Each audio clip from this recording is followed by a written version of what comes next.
All right, here now, Iranian American Dr. Sheila Nazarian joins us to discuss.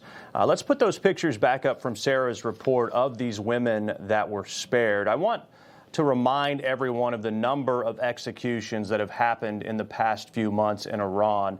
According to Human Rights Monitor, 656 executions in the past 3 months.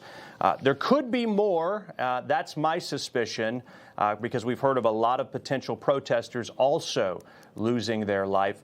Sheila, what's the impact for the people living in Iran right now, maybe who want to see the overthrow of this regime? Thanks for having me on, Ike, and for speaking about this super important humanitarian issue. I love President Trump. I really appreciate him hearing all of us. He actually retruthed my post about these women late last night.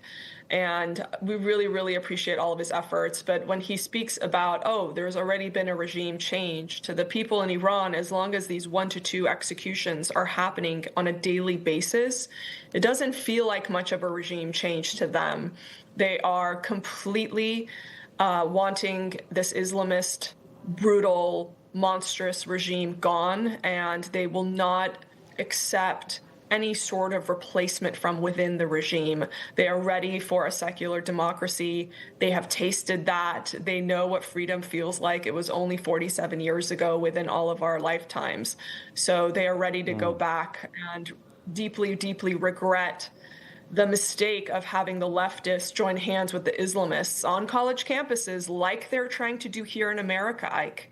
Same exact formula. We are all hearing the same things. We're seeing the same movie, and we know how the movie ends. And that's why a lot of us Iranian Americans are screaming from the hills to save America. That is a very astute thing to point out, that you're seeing the same pattern here, and to take it seriously. Voices like yours are so important to be amplified, especially in this moment. When you're hearing about these White House ceasefire talks, what would you say to them? What do you think, from a human rights standpoint, is important for the White House to remember and keep in mind when at the negotiating table? I totally agree with your previous guest, the White House, and he totally got it right. There is no negotiation with this regime, and I know President Trump and his team understand that completely, because for once we are seeing a president of the United States use negotiations as a stall tactic, like Iran has done for 47 years. There is no negotiating with this regime. The only language they understand is force and power. But President Trump has realized that the most nonviolent way to enforce regime change is to economically strangle this regime. And I believe that's why he's taking his time with these so-called negotiations. Okay, I'm up against the clock. I do want to ask you about this before we go, though.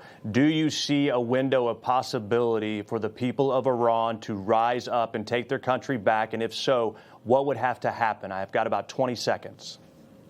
Once the regime can't pay their thugs in the IRGC and the Basij and even Arab militias that they've been bringing in, once they run out of money and they can't pay them, I think that that's the window for the Iranian people to rise up. All right. Very well done. Thank you for your insight and information, Dr. Sheila Nazarian. Thank you for being with us this afternoon. Thank you.